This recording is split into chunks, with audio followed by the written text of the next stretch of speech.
for joining us for Financial Confidence here on WYTV7 Christian Broadcasters Network.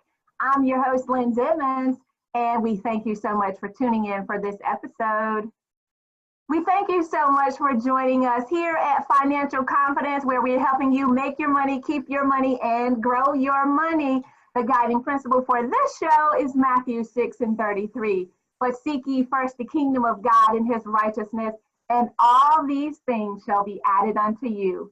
Yes, we implore also, guys, that it's not only about your faith, your family, and your finances, but also implore that you pray over your money so that you can do what you're called to do. That's to build generational wealth and leave an inheritance for your children's children. So if you will, commit this simple prayer to memory and pray over your finances on a regular basis. You'll be able to do the things that you are called to do and be a good steward of those financial resources. If you will, bow with me for a moment, please. Lord, help us to value the things in this world that are really valuable. That's our relationship with you, our lives, and our families. Help make us responsible stewards of your financial resources, and let us trust your holy word, the eternal glory of thy son, Jesus. In his name we pray. Amen. Amen. Guys, thank you so much for joining us for this episode. I am super excited to have a guest in the podcast that you are going to love. We call her the Money Map 101, Miss Lady, Miss Chela Diaz. Hello, how are you today? I am fabulous. I'm delighted to be here today. Looking forward to it. Great. Well, we're super excited to have you in here. Anytime we have anyone who understands the financial matters and wants to share, we're super excited to invite you in and have this conversation with you. These courageous conversations, what we call them over here at Financial Confidence. So if you'll tell us a little bit about yourself, how did you get started in this realm of empowering people around their finances? It started very early on, and I will make it quick because we want to get to the good stuff. I've been good with money since I was 9. And my dad, to this day, still tells the story how I could go to the farmer's market. I go into the jar of money that they had in the kitchen, and I knew to get enough money to buy the fruits and vegetables that we needed, and I always had some coins left. So very early on, money just made sense for me. You know, I bought my first car when I was 17 and my first house when I was 23. Wow. And really putting the cards on the table, I didn't really know that other people thought about money or they had different ideas until I met my husband, right? Because that's when you really get to know that other people feel differently. You know, they have a different opinion. They have a different money conversation. They have a different money story. And so I've been doing these workshops for, I will say, for over 15 years. Wow, that's phenomenal. Just sharing, and a lot of what I do is get the audience to think about, because this is really where it begins. Think about the very first conversation you heard as a child, right? So Lynn, let's show your audience. So what was the first money conversation you remember adults having around you? Ooh, the first money conversation that I paid attention to, I would say, first money conversation I paid attention to, I would think would be wanting a toy. I remember wanting a toy in the store and being told, no, we don't have money for that. So put that back. All right. Right. So that's perfect. We could not have planned it any better, right? So the follow-up, and so your audience, think about what that was, right? And there is no right or wrong here. It's about just being open to whatever that is. So then the second part to that is, how do you feel that conversation, no, you can't have that toy because we can't afford it. How did that impact your life as an adult? And it doesn't have to be now, but be like what, so that gives you where your journey, right? And Absolutely. It's not going back right? But it's about their journey, and it starts very early on. Absolutely. So how feel that has, because obviously we're patient, because this is what you do, right? You empower people so they can master their money skills. Absolutely. So there must have been, how did that conversation impact your life as an adult? Yeah, well, that conversation also impacted conversations that I had later in life. I can remember one time in school when my teacher told me, oh, well, you can't do that. And it helped me to get to the point. Anytime anyone told me that I couldn't do something or I couldn't have something, that meant, okay, I was determined to be able to do it. So it has impacted me in that way. Right. And so it's really, that's perfect, right? Because so it's our journey. So other people may have been impacted. So let's take the other coin. So Lynn could have gone the other way, and she could have said, and she could have carried, we can't afford it, through her adult life, which meant she was limiting, right? So what really, that conversation really, truly, we have a choice. It doesn't mean you can't change it, right? It doesn't mean you can't, but be aware of what that is, how it has impacted you, and what options you have, because this is what we're going to give you today, right? It's about opening those windows so that you can see what options. That's it. I mean, it doesn't have to be difficult. It does take time. It does take a little practice. Think of this as going to the gym, right? We're about to step into the money gym, and we're not going to have a six-pack after 1 week. We're just not. Right? So start thinking about, what does that money story look like for you? Right. And what other choices do you want to make? Because it's a choice. It's a choice. It's a powerful choice, but you can choose it. So congratulations, Lynn. Right? But I wanted to share the opposite, right? Because what if one of your audience, somebody in your audience, went the other way? I don't want them to think that you still can make other choices. You're right. It doesn't matter. You're never too young, and you're never too old. It's just a choice. Yes, I love that. So you mentioned the fact that there are options that a person should take. So in looking at that, and the fact that you could bring that out in the very beginning of this conversation, why is working with a coach important? That's a good question, because a coach can help you see the bigger picture, right? Because sometimes we are so close, to our own situation, our own story, that we can't see the bigger picture. Right. So having somebody to guide you, right? Somebody to help you, somebody that already has been there, somebody that has done that, and also that's another thing. Right? I have worked with a lot of different coaches, and they all have a purpose, but don't be afraid to ask those tough questions. Ask for their success stories and trust your instinct, right? Because sometimes we don't do that. And so trust your instinct. If there's something about that person that just doesn't resonate with you, it doesn't make you a bad person. It doesn't make them a bad person. You guys are just not a fit. So you keep looking until you find that person, because the money conversation, no matter what subject it is, relationships, whatever, right? You have to work with somebody that you trust, because you're going to do some heavy duty work. So you're about to do some heavy lifting. And so that person has to be somebody you trust, somebody that you can be open to, somebody that you can share your ins and outs and goods and bads, and some of them that's going to guide you through the tough times.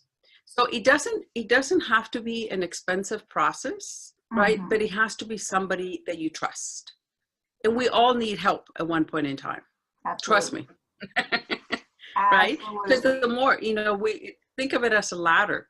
You're stepping up. And sometimes when you get to that end of this one ladder, you need to switch to a different ladder. So you need help making that transition. Yes, absolutely. I love that. I love the way that you share the different aspects of needing a coach. So in looking at that, a lot of people that I have conversations with, in many cases, they'll say, well,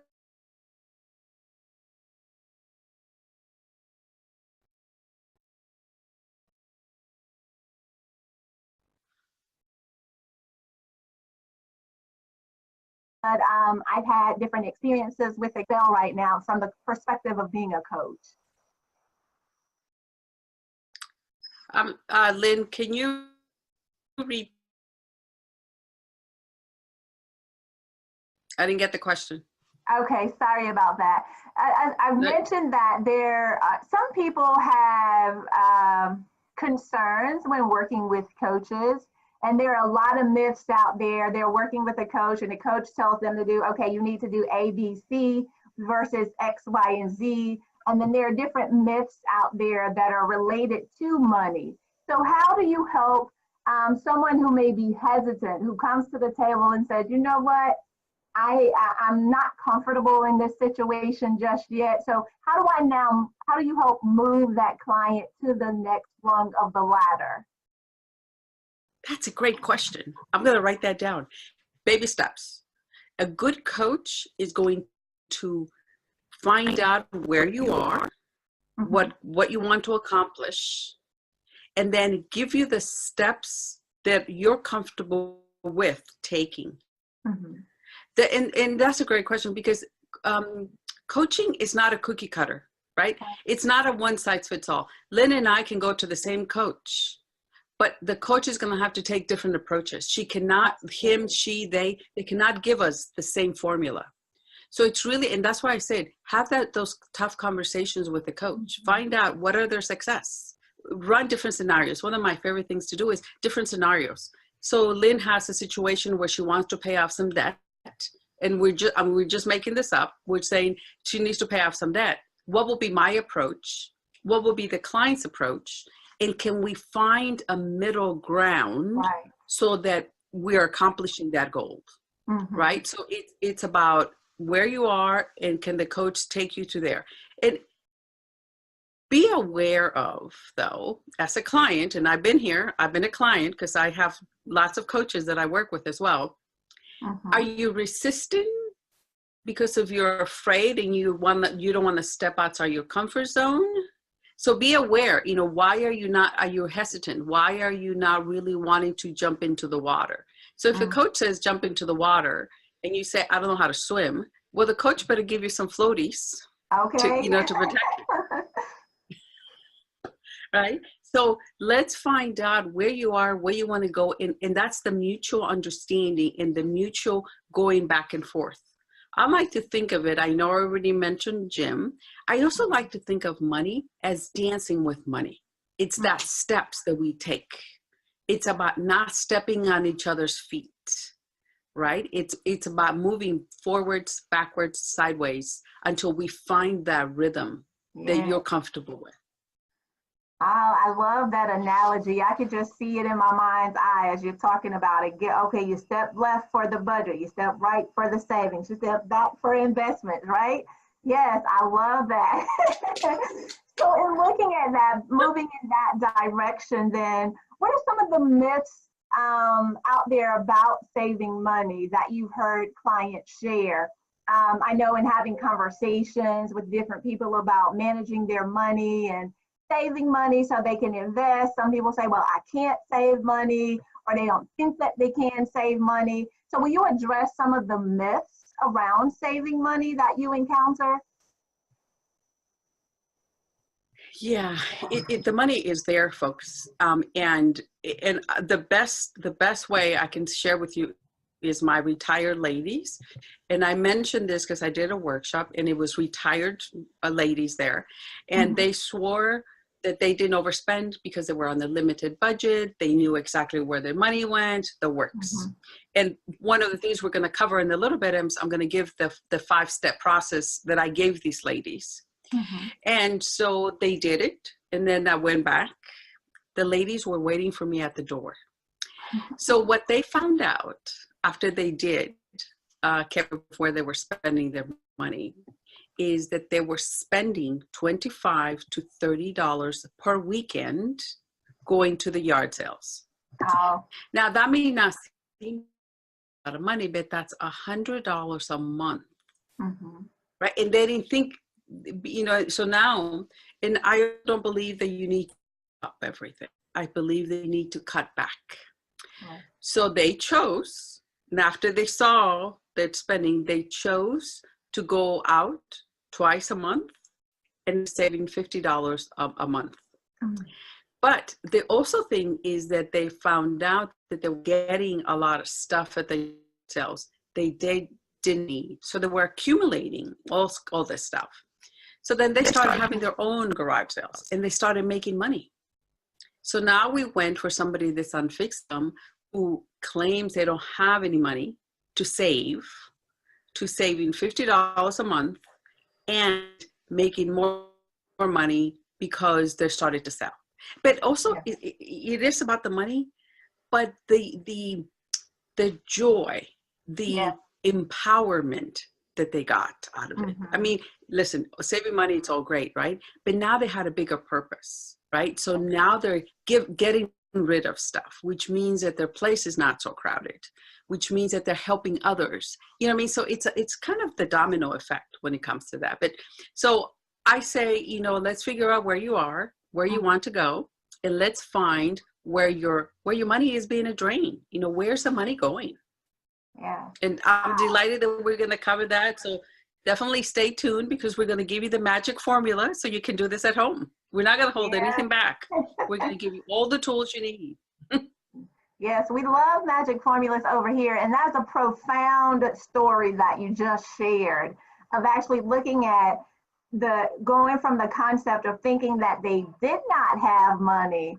So now they're not only looking at what they can save, now we're making money. We love that here because the tagline is make your money, keep your money, grow your money. So now they're doing all of those things in one. I love that. I love that. So in looking at that, we want to look at some of the tools that you provide to your clients, some of those tools that you found that the wealthy use to make, keep, and grow their money.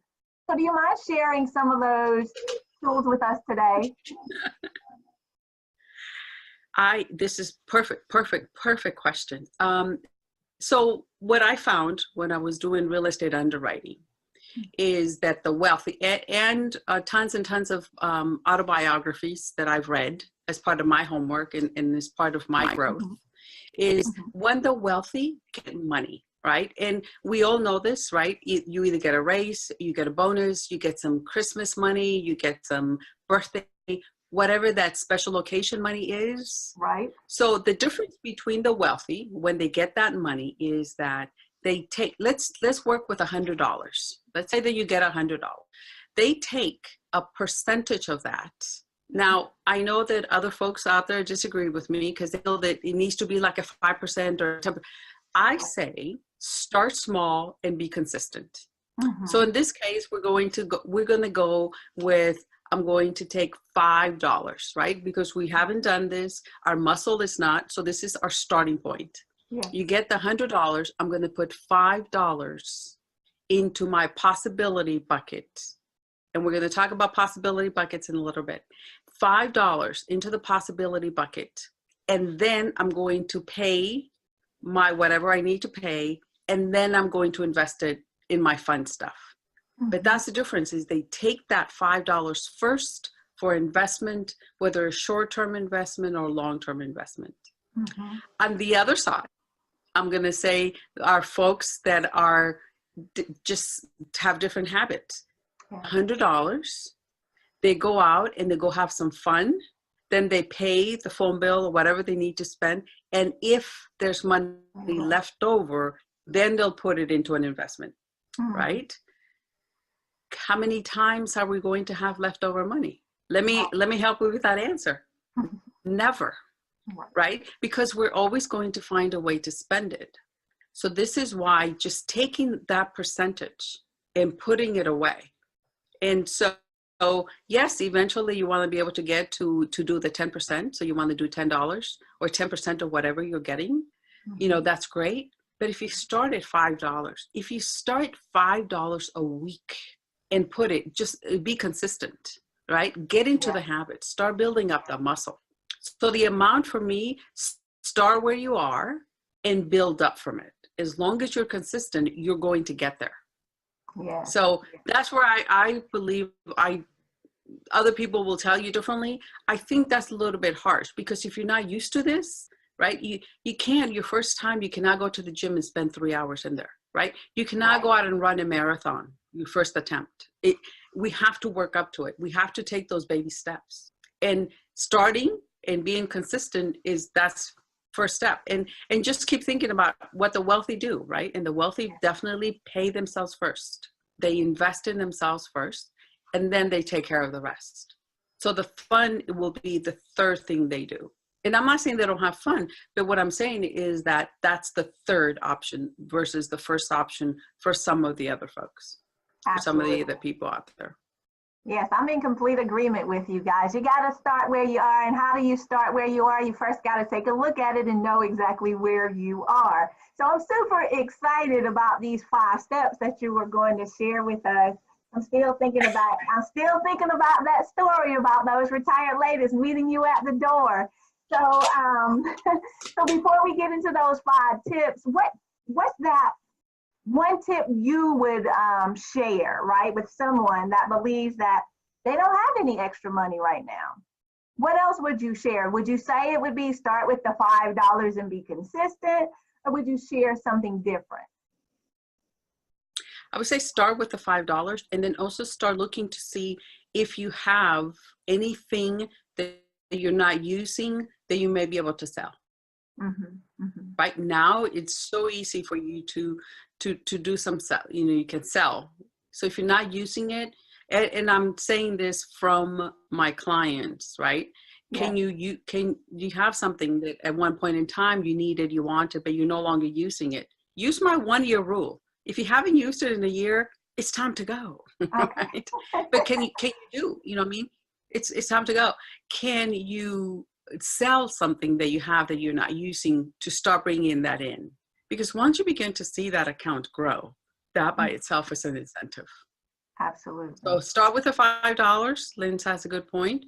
Is there something you can sell? Is there a short-term time that you can pick up a part-time job and to bring in that additional cash to give you some relief?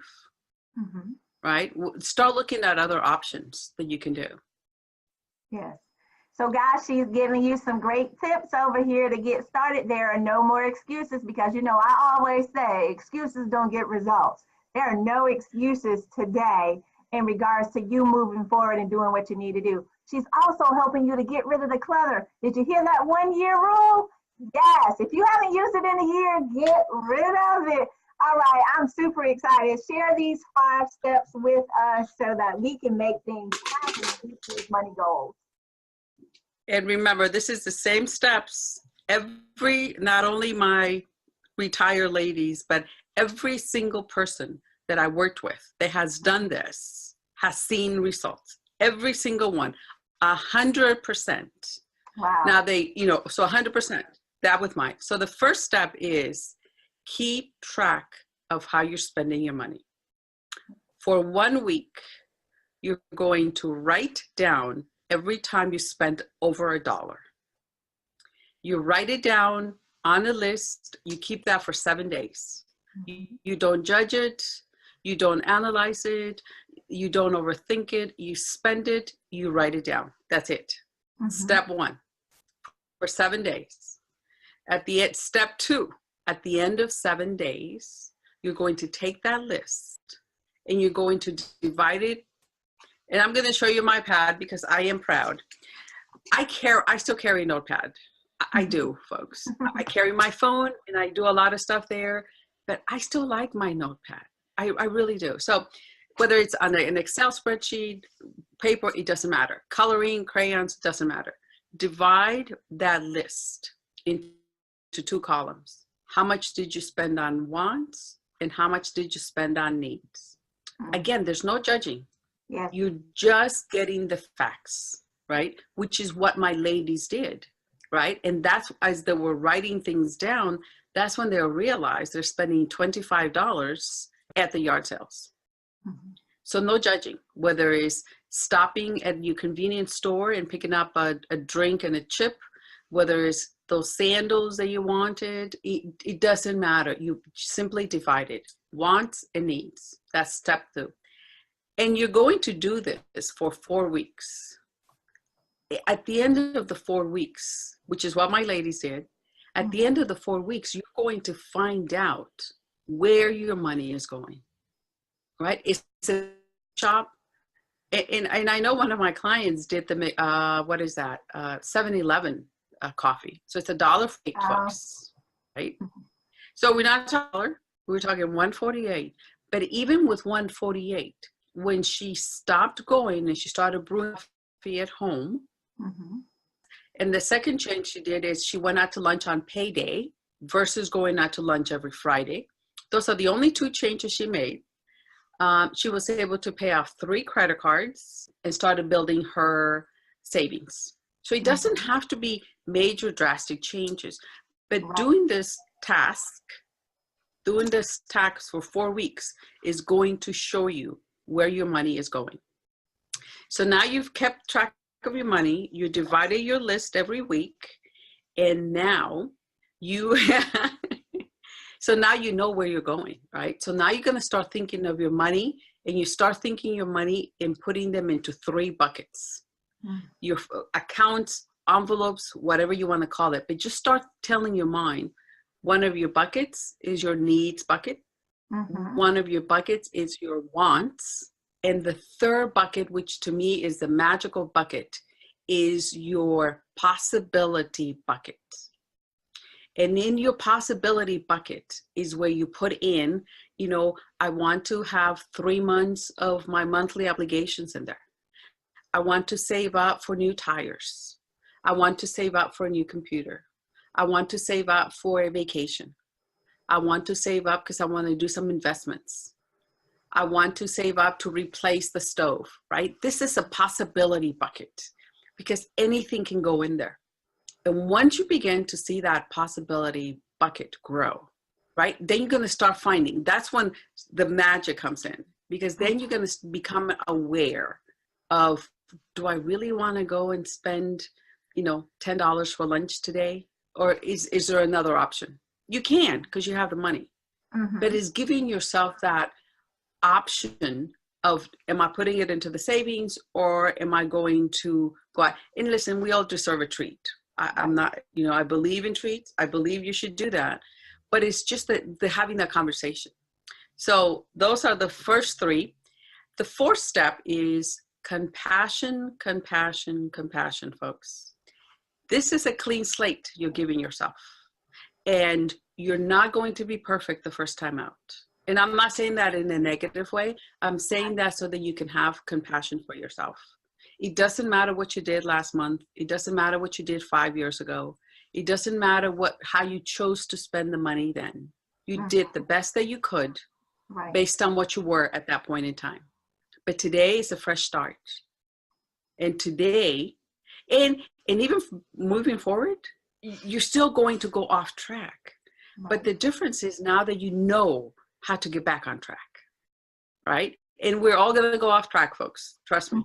We really do. But that's where it's about that. And step number 5 is accountability partners. So find either a coworker. It cannot be a spouse, and it cannot be your children. It can be friends, you know, because that's too close, right? You want to have a support system. Accountability. Have 2 or 3 people in a group. Share with them what you're doing and have them be accountable for you. So let me share with you how that works. For me, things that are on sale, and I don't care if they're for me or for somebody else, or purchasing personal development courses. Those are my 2 weaknesses. So I have accountability partners that when I find myself wanting to purchase something and there's a dollar limit, and I need to call them and find out, you know, and really, they just listen. They don't judge me. They listen. And I'm sitting there explaining to them why I need to have this thing. And it's silly because most of the time I end up not buying it. So I'm getting better at both. But to this day, I still have accountability partners because we all need that support. And what you're creating a community for yourself because you're helping them also reach their financial goals. And I think to me, that's really the key because you're creating a community and you're helping each other. And that's where really, by having that support, accountability is where we get to grow and we get to shine. And we help others, right? So one of you listeners is listening, and then they get to go out and they get to share that information. So they're empowering others, reach their financial goals. So I think that's truly every single person that has done this, folks, has reached, right? They know it's about knowing where your money is going and then making different options, different choices. So I have one follow-up question I would like for you to expound upon, but you said something that no one else has said on the show before. And you said that in your accountability partner cannot be your spouse or your child.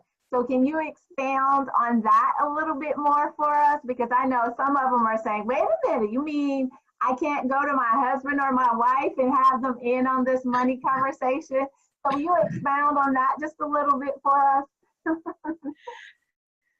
Your spouse and your children are part of the money conversation, but they cannot be part of your accountability, right? Because you're working through some of these things. And that's mixing too many things in one pot, right? Yeah. You want to be able to go to somebody that's safe. You want to be and I'm not saying your spouse is not, and I'm not saying your children are not. Right. But when you're in this panic, I'll put myself in there. If I'm in this panic and I want to purchase this personal development course and I reached out to my children, right? They don't have time. They're not going to give me the time. But versus if I made an agreement with my accountability partners, they will listen to my conversation. They will listen to what I'm saying. And again, they judge. So I also think you want to keep it separate, because we don't know that your spouse has the same financial goals. You may want to, for me, you may want to get stronger first and then come into the relationship, right? Because you may have different money stories than your spouse. So you want to keep it separate, and then together you come together to reach, because obviously same household, to reach your financial goals. But as you're working through these patterns, you want to do it by yourself, get strong, get solid. And then you can go into your church community and create a group, right? Yeah. It's about empowering, and it's about building that community for yourself. Very powerful. Yeah. That's a good question. I love that. Build your muscle first and then bring your spouse or significant others into that conversation. Absolutely. Absolutely. Okay. I love it. Love it. Love it. So one final thing before we get ready to go, I love, the 5-step that you shared, process that you shared with us, guys. She's at 100% success rate. That means you cannot go wrong in doing this. So make sure you go through that and get those expenses tracked. Make sure you follow suit that 7 days. Make sure you do it for the next 4 weeks. You take care of everything that you need to do to get through this process. And I love the fact that she said you must have compassion with yourself. Forgive yourself for all of those past beliefs and anything that you have that could be a potential barrier or challenge that could stop you from moving forward on this money journey. Well, I wanted to ask you, before we part today, I know this has been a great conversation that we've had, but how can our listeners get in contact with you if they would like to reach out and follow up with you and continue the conversation? Beautiful. Great question. So you can reach me on my website, cheladiaz.com, CHELLADIAZ.com, cheladiaz.com. I'm also on social medias, but definitely my website will be the best and fastest way to get to me. Awesome. This has been a delight. This has been truly, truly a pleasure. Well, we appreciate you. We appreciate. Thank you. This has been really fun. Great.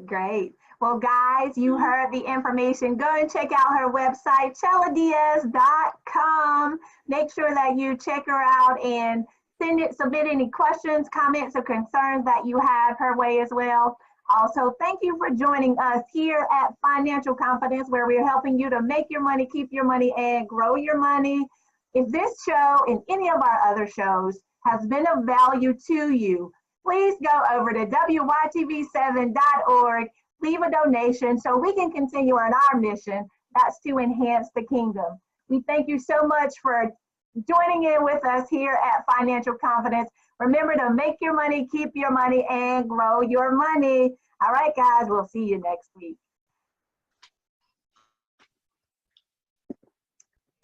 All right.